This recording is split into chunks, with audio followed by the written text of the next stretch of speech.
감사합니다. 성전을 지어야 될까 봐요. 저희도 이렇게 꽉 차가지고 오늘 제목 보고 야 목사님이 드디어 마음을 먹으셨구나 뭐 이렇게 생각하실 수도 있겠어요. 오늘 주일학교도 3명이 전도돼 가지고 예배 드린 일에 뭐 거의 제일 많이 오지 않았나 싶고 오늘 장년분들도 거의 자리를 꽉 채워주셨습니다. 감사합니다. 여러분 그렇게 바쁘면 어제 오지 그랬슈. 이게 이제 충청도식 표현이에요. 이게 무슨 말인지 아세요? 그렇게 바쁘면 어제 오지 그랬슈. 과속하지 마세요. 그런 뜻입니다. 이게 실제로 플랜카드가 붙어 있다고 해요. 제가 이제 충청도식 표현은 잘 모르지만 인터넷에서 발췌한 거니까 혹시나 충청도 분들은 오해 없이 들으시기 바랍니다.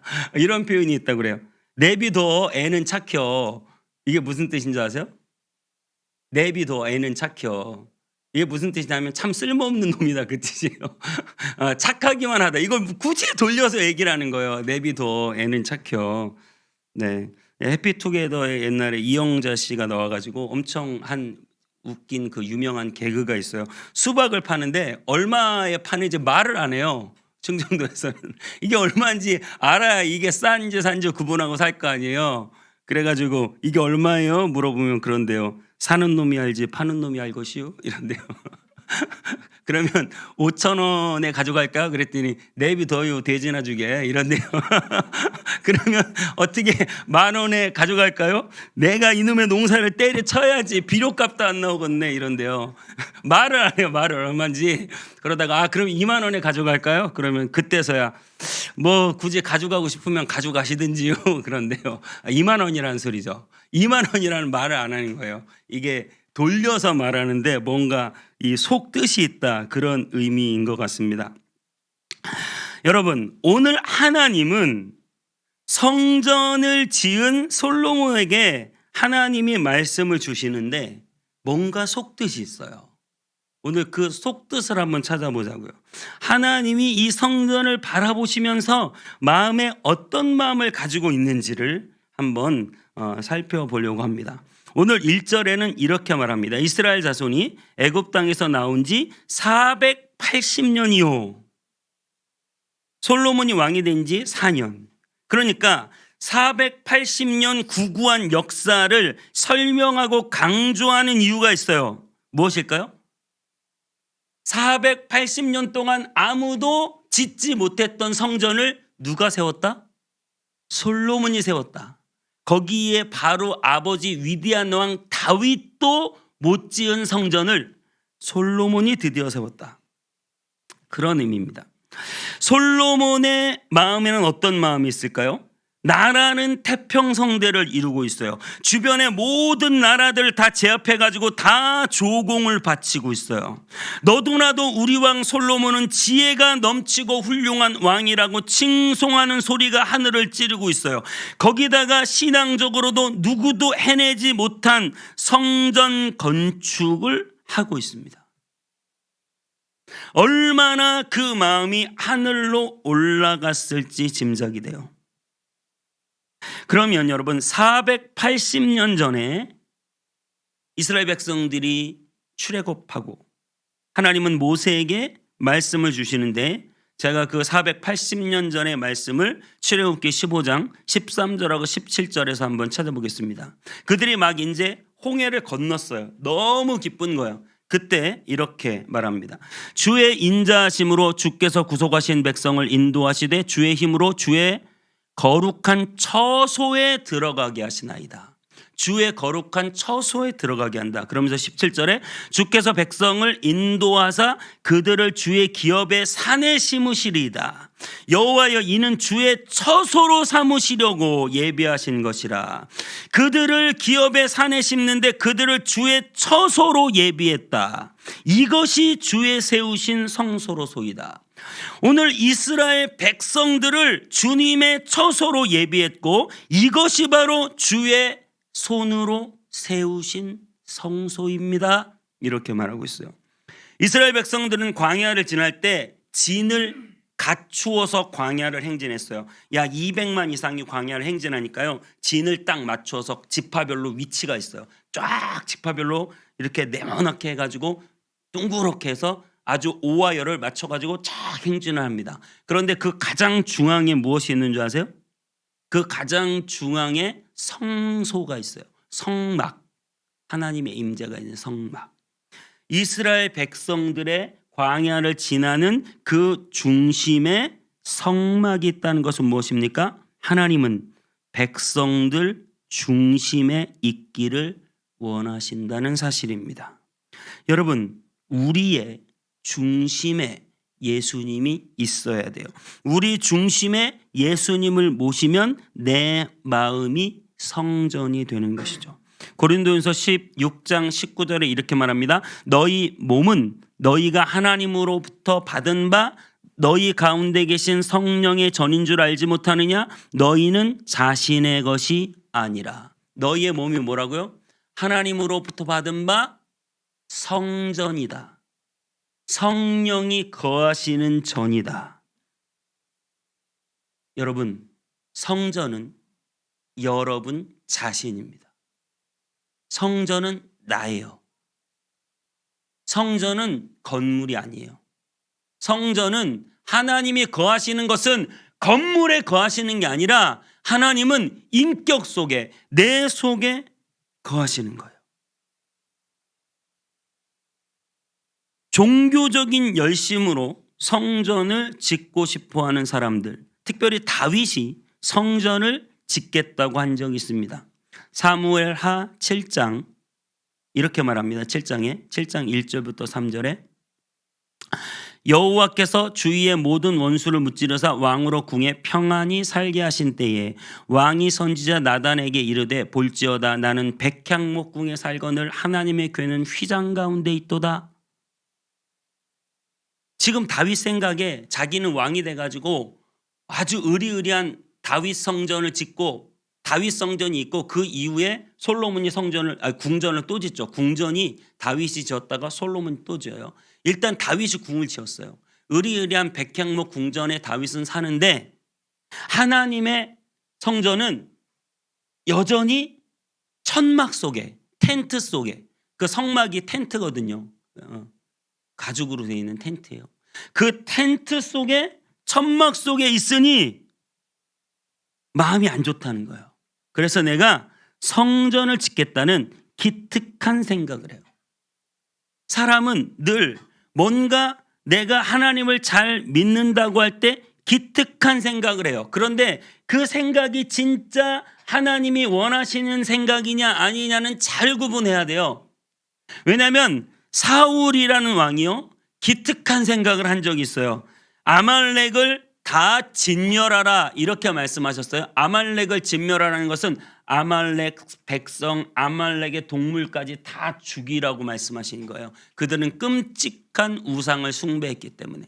그래서 완전히 죽이라고 하셨는데 완전히 죽이지 않고 사울이라는 왕이 어떻게 합니까? 사울이라는 왕이 그를 죽이지 못하고 사람은 다 죽였는데 동물을 보니까 아까운 거야. 소와 양이 아까워. 그래서 소와 양을 끌고 왔어요. 하나님이 명령을 내리셨는데 자기는 기특하게 이런 생각을 했어요. 아, 이 소와 양을 하나님 앞에 제물로 드리자. 제사를 드리자. 그러고 끌고 온 거예요. 그랬더니 하나님이 그날 밤에 사무엘한테 뭐라고 하셨는지 아세요? 사무엘이 사울을 왕으로 세웠잖아요. 사무엘에게 하나님이 그렇게 말씀하셨어요. 내가 사울 왕 세운 것을 후회한다. 왕 세운 것을 후회한다고 하셨어요. 아니, 예배를 드리겠다는데 왜? 하나님이 말씀한 걸 해야죠. 여러분, 하고 싶은 걸 해야 돼요? 해야만 하는 일을 해야 돼요? 하고 싶은 거 해요? 해야 되는 일을 해요? 둘 다요? 해야 되는 일을 해요? 아니요. 시키는 일을 해야 됩니다. 내가 하고 싶은 일, 해야만 하는 일 있지만 하나님이 시키시는 일을 잘해야 돼요.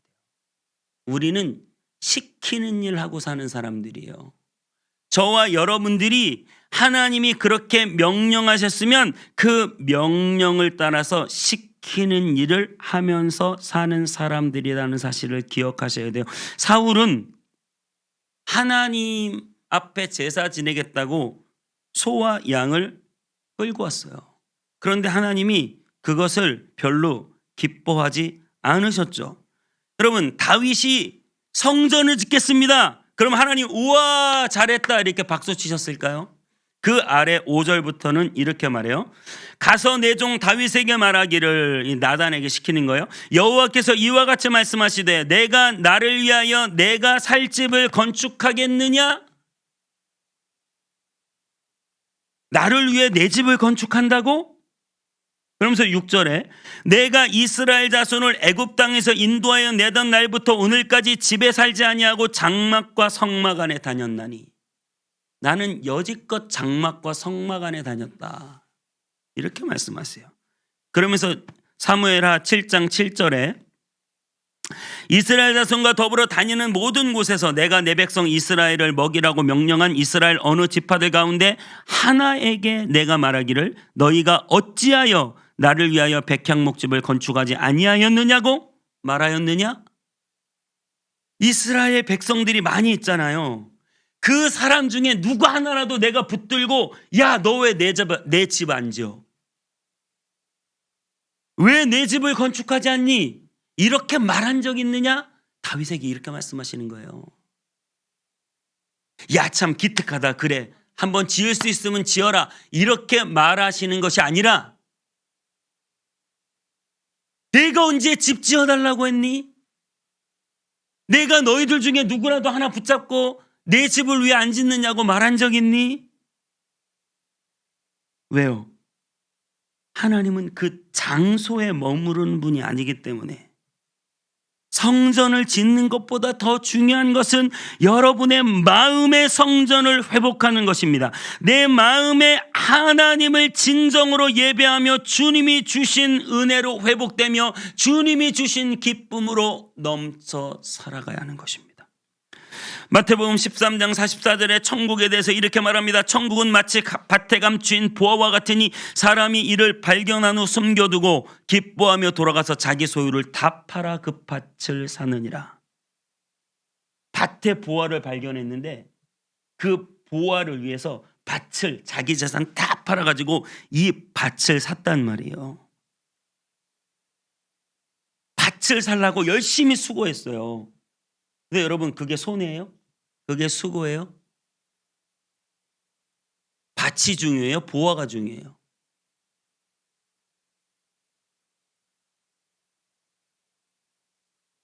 보화 때문에 지금 밭을 샀잖아요. 내 소유를 다 팔아 밭을 샀는데 그 밭을 사서 얻은 건 보화예요. 그런데 그 밭 사느라고 수고한 그 수고 때문에, 그것 때문에 내 안에 율법주의, 보상심리, 칭찬, 알아줌에 대한 목마름이 있어요. 보호하면 되거든요. 근데 밭 사느라고 너무 수고를 많이 했어 내가. 아니, 보화가 있는데 뭔 수고예요 그게? 여러분, 우리가 주님을 예배하고 주님을 섬기고 주님을 따라가는 것은 보화를 발견한 자가 하는 당연한 일이죠. 그 주님을 따라갔다고 뭐 따로 보상을 받아야 되고, 주님을 따라갔다고 뭐 따로 내가 챙김을 받아야 되고, 내가 높임을 받아야 되고,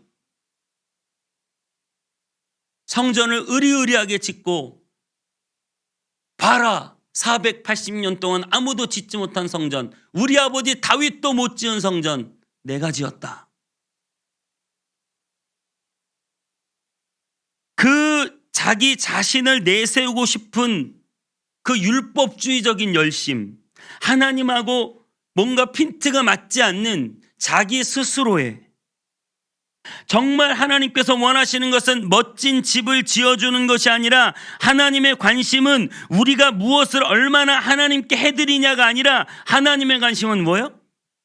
하나님의 관심은 나 자체죠. 나 자체. 내가 종교성을 가지고 율법주의 속에서 내가 열심히 주님을 위해서 일해야 기뻐해. 아니요. 하나님은 여러분의 존재 자체로 기뻐하세요. 여러분 이게 복음이에요. 내가 열심히 해야 주님의 사랑을 받을 거라고 생각하면 안 돼요. 여러분 자체, 여러분의 삶, 여러분의 인생 자체가 하나님께 너무나 소중하다고요.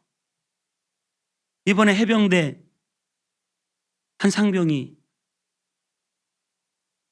구호 조치를 하다가 그 홍수 때 물에 빠져 죽었어요. 근데 사연을 들어보니까 시험관으로 낳은 딱 하나밖에 없는 아들. 그 자식을 잃은 엄마의 심정은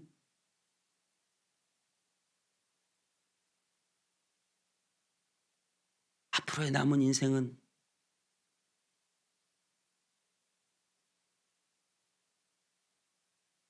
어떤 의미를 가지고 살아갈까요?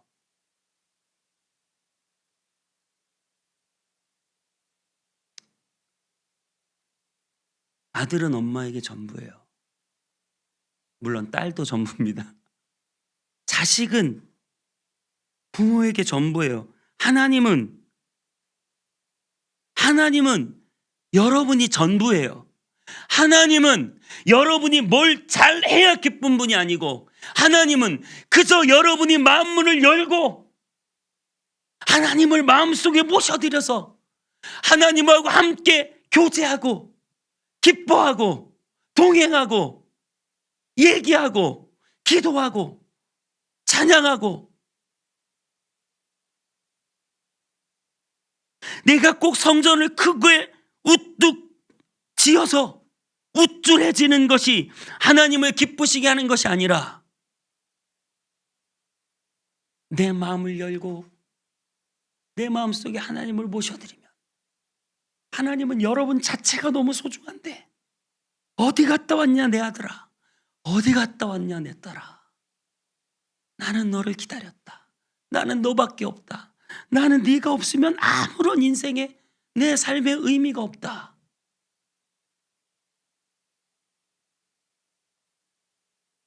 성전을 우뚝 지은 솔로몬에게 제가 오늘 설교를 하게 된 계기예요. 하나님은 나타나셔서 말씀하시는데 약간 핀트가 이상해요. 자, 11절부터 13절 다시 한번 자막 띄워주시고 11절부터 13절 한번 보겠습니다. 열왕기상 6장 11절부터 13절 같이 읽어볼까요? 시작. 여호와의 말씀이 솔로몬에게 임하여 이르시되, 내가 지금 이 성전을 건축하니 내가 만일 내 법도를 따르며 내 율례를 행하며 내 모든 계명을 지켜 그대로 행하면 내가 내 아버지 다윗에게 한 말을 내게 확실히 이룰 것이요, 내가 또한 이스라엘 자손 가운데에 거하며 내 백성 이스라엘을 버리지 아니하리라 하셨더라. 아멘. 아니 이렇게 멋진 성전을 만들어 놓고 뿜뿜 축하 파티도 열고 막 엄청나게 큰 행사도 갖고 사람들 다 불러 모으고 막 음식도 하고 그냥 그 건물을 신나게 자랑해야 될 거 아닙니까? 그러면 하나님이 그 성전에 대해서 이렇게 말씀하셔야 될 것 같아요. 아이고 수고 많았다. 이렇게 좋은 성전 나를 위해서 집을 짓느라 수고했으니, 너무 고생했으니 내가 너를 칭찬한다. 앞으로 너는 이곳에서 열심히 예배를 드려라. 예배 잘 드리라고 지은 성전이지 않니? 이렇게 말씀하실 것 같아요. 그런데 마치 바쁘면 어제 오지 그랬슈? 뭔가처럼 살짝 돌려서 뭔가 지금 다른 의도를 가지고 뭐라고 말씀하시냐면, 성전을 건축하니, 이게 12절이잖아요. 성전을 건축했으니 예배 잘 드려라 이럴 것 같은데, 내가 만일 내 법도를 따르면 내 율례를 행하면 내 모든 계명을 지켜라. 그리하면 너의 왕권이 영원하겠다. 아니 이 본문을 읽는데 너무 뒤통수를 띵하니 맞는 것 같아요. 아니 성전 잘 지어놓고 있는 솔로몬한테 와서 예배 잘 드려라 그러지 않고, 너는 법도를 지키고 율례를 행하고 계명을 지켜라. 이 도대체 무슨 말씀이에요? 여러분, 솔로몬은 그 지혜와 다스림으로 태평성대를 누리며 성전까지 지었습니다. 너무 멋있죠? 근데 그 성전 짓고 나서 뭐 했어요? 성전 짓고 솔로몬 부인이 몇 명인 줄 아세요? 1000명, 1000명. 후궁이 700명, 첩이 300명. 근데 그 후궁들은 주로 이방 나라의 공주들이에요. 가장 핵심이 애굽, 이집트의 공주가 가장 중요한 자기의 부인이고, 수많은 각국 나라의 공주들을 다 데려다가 자기 부인 삼고 각 나라들하고 조약을 맺었어요. 그래서 그 후궁들이 그냥 자기 몸만 오면 좋은데 자기 그 측근들, 부하들, 종들, 옆에서 수종되는 사람들을 같이 쫙 데리고 들어오면서 함께 이방 우상들을 쫙 끌고 들어왔어요. 그래서 그 궁에다가 아예 자기 신전 차려놓고 이집트에서 섬기던 신 섬기고, 에돔에서 섬기던 신 섬기고, 블레셋에서 섬기던 신 섬기고, 그거를 1000명이 가지고 와가지고 우상을 섬기기 시작했으니 도대체 이 성이 뭐가 되고, 이 다 궁에서 살았을 거 아니에요, 후궁 1000명이.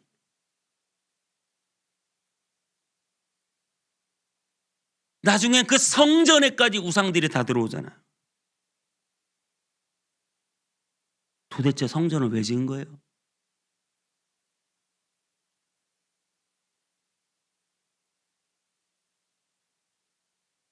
성전의 효과가 무엇입니까? 하나님이 성전을 지으라고 명령이라도 하셨습니까? 그럼 우리는 그런 생각까지 드는 거예요. 아, 이거 진짜 성전 짓는 것이 하나님의 뜻이었나?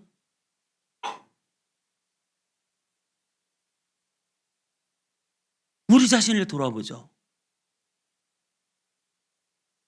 주일마다 교회 와서 예수님, 나는 주님을 믿습니다. 그렇게 예배드리고, 세상 나가서는 또 똑같이 우상 섬기고, 저희는 건물이 없습니다마는 전국 곳곳에 전 세계에서 가장 큰 교회 건물은 대한민국에 다 있는데, 그렇게 화려하게 건물들을 다 지어놓고 우리는 어떤 삶을 살고 있나요?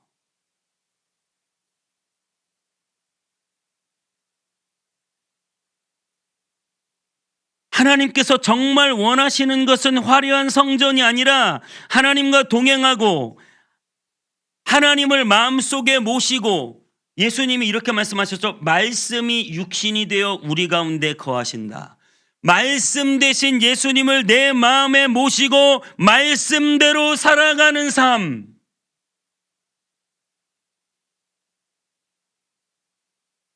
하나님을 마음속에 왕으로 모시고 하나님의 뜻대로 그 율례와 계명과 법도를 따라 살아가는 삶. 그것이 하나님이 진짜 원하시는 거라는 거예요. 하나님은 건물에 갇혀 계신 분이 아니에요.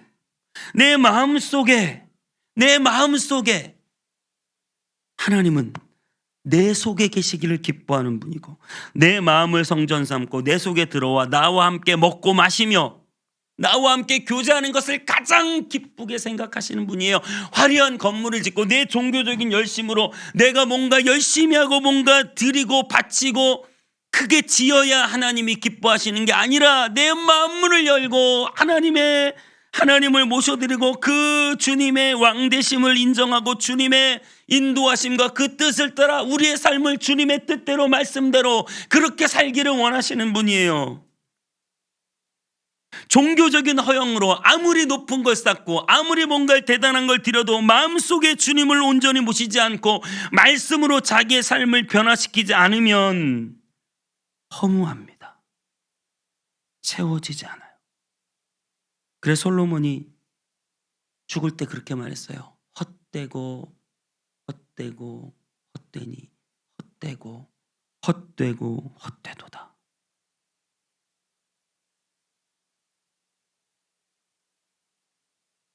저와 여러분은 세상의 물질을 쫓아 살아가는 사람들이 아닙니다. 마음속에 하나님을 모시고 사는 사람이에요.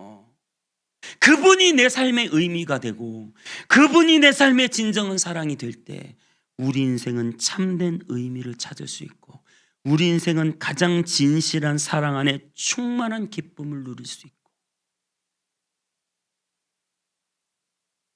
아무리 세상 쾌락으로 술로 사람 친구로 아무리 채우려고 해도 여러분 그 모든 것들은 다 배신하고 떠납니다.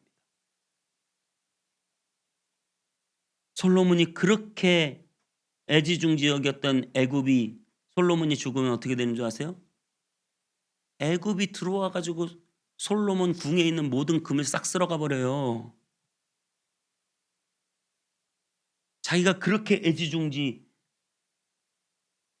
애굽님 애굽님 우리 이집트님 이집트 공주를 아주 그냥 최고로 여기고 살았는데 여러분 하나님이 다윗이 하나님을 위하여 성전을 짓겠다고 할 때 하나님은 사무엘하 7장 11절에 이런 말씀을 하셨어요. 전에 내가 사사에게 명령하여 내 백성 이스라엘을 다스리던 때와 같지 아니하게 하고 너를 모든 원수에게서 벗어나 편히 쉬게 하리라. 여호와가 또 내게 이르노니 여호와가 너를 위하여 집을 짓고 그 집이 무엇입니까? 여호와가 짓는 집. 요한복음 2장 19절에 이렇게 말하고 있죠. 예수께서 대답하여 이르시되 너희가 이 성전을 헐라 내가 사흘 동안 일으키리라. 예수는 성전된 자기 육체를 가리켜 말씀하신 것이다. 여호와가 짓는 집은 예수 그리스도입니다. 하나님과 사람이 죄로 인해 단절되어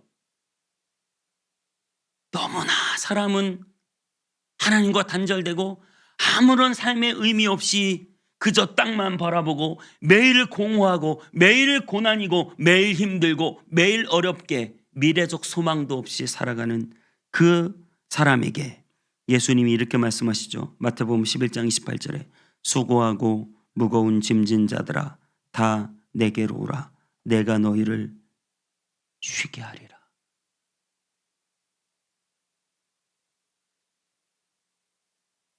화려한 성전이 아니라 건물이 아니라 예수님이 하나님이 지어주시는 참된 성전이시며 예수님께 나오는 자가 참된 쉼을 얻는 줄 믿습니다. 하나님과 우리와의 막힌 담을 예수 그리스도의 십자가로 허셨습니다. 그리고 누구든지 여러분들은 하나님의 이름을 부르고 예수 그리스도를 믿을 때 여러분 하나님의 자녀가 되고 여러분은 예수님을 믿을 때 참된 사랑을 발견하며 예수님을 믿을 때 여러분의 인생의 진정한 의미를 알고 예수님을 믿을 때 믿고 구할 때 하나님은 여러분에게 응답하시며 여러분의 모든 질병과 여러분의 모든 상처와 여러분의 모든 고난 가운데서 참된 자유를 주시는 분이십니다. 다윗에게 한 그 말 때문에 솔로몬이 성전을 짓는데 그래서 성전을 짓는구나. 사무엘하 7장 12절 13절 본문 있죠. 사무엘하 7장 12절 13절 자막 제일 아래 7장 12절 13절 그 아래 끝인가요? 그래요. 12절 13절 제가 한번 읽어드릴게요. 내 수완이 차서 내 조상들과 함께 누울 때에 내가 내 몸에서 날 내 씨를 내 뒤에 세워 그의 나라를 견고하게 하리라. 그는 내 이름을 위하여 집을 건축할 것이요 나는 그의 나라 왕위를 영원히 견고하게 하리라. 보세요. 우리는 이 말씀을 알고 이 말씀 때문에 다윗이 성전을 못 짓고 솔로몬이 성전을 짓는 거야. 왜냐하면 이렇게 말했거든요. 내 몸에서 내 뒤에 세워 집을 건축하게 하겠다. 그리고 그 집이 영원히 견고하게 하겠다. 그럼 생각하기를 그래 역시 다윗은 안 되고 다윗의 씨 솔로몬이 성전을 건축해서 그 왕위가 영원히 견고하게 되겠구나. 이 말에 대한 오해를 여러분 하지 마셔야 돼요. 그 말은 무슨 말이냐면 솔로몬이 과연 그 다윗의 씨인가? 그럼 솔로몬이 성전을 짓고 그 왕위가 견고하게 되었는가? 솔로몬 때는 잘 살았어요. 근데 솔로몬 후반기부터 우상을 어마어마하게 섬기기 시작했고 그리고 나라가 두 쪽 나요. 우리나라처럼 남과 북으로 갈라져요. 이스라엘이. 그 왕위를 견고하게 세우는 게 아니라 실패하게 되죠. 여러분 다윗에게 말한 내 씨, 내 몸에서 날 내 씨, 솔로몬은 실패했습니다. 하지만 내 씨, 다윗의 자손 예수 그리스도는 실패하지 않았습니다. 예수 그리스도는 주님의 나라를 영원히 견고히 세우셨습니다.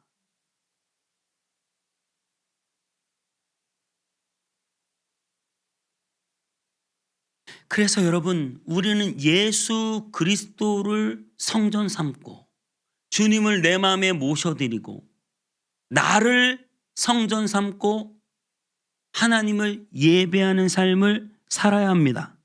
화려한 건물을 짓고 사람을 끌어모으는 것이 우리의 사명이 아니라 하나님께서 진정으로 원하시는 성전을 지어드려야 되는데 그것은 내 마음에 예수 그리스도께서 임하실 때 되어지는 진정한 성전이다 라고 하는 사실입니다. 예수 그리스도의 그 이름에 악한 마귀는 떠나가고 예수 그리스도의 그 이름에 죽음이 떠나가고 예수 그리스도의 그 이름에 우리의 모든 죄와 저주가 떠나가고 하나님의 나라가 견고히 무너지지 않고 내 안에 서 계신 줄 믿습니다. 고린도전서 6장 19절 너희 몸은 너희가 하나님께로부터 받은 바 너희 가운데 계신 성령의 전인 줄 알지 못하느냐. 너희는 너희 자신의 것이 아니라 값으로 산 것이 되었으니 그런즉 너희 몸으로 하나님께 영광을 돌리라.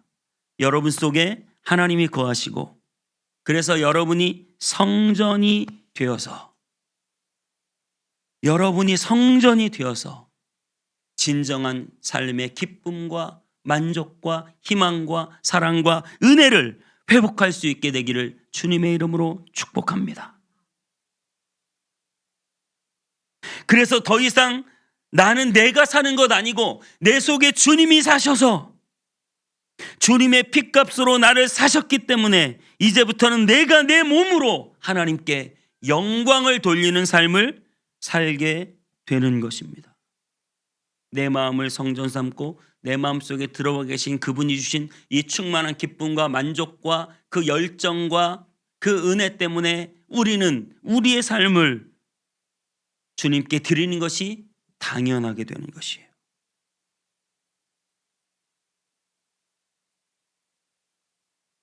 저는 보지 못했습니다마는 그 뮤지컬 노테르담 드 파리라고 하는 뮤지컬의 대성당들의 시대라는 노래가 있어요. 1480년인가요? 그때 파리 대성당들 어마어마한 건축물들이 유럽 곳곳에 지어지고 그 파리에 지어지는데 그 한 무명의 예술가가 이렇게 노래합니다. 대성당들의 시대가 찾아왔어.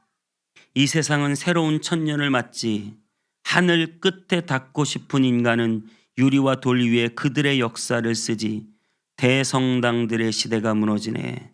성문 앞을 메운 이교도들의 무리 그들을 성 안으로 들게 하라. 세상의 끝은 이미 예정되어 있지. 그건 2000년이라고.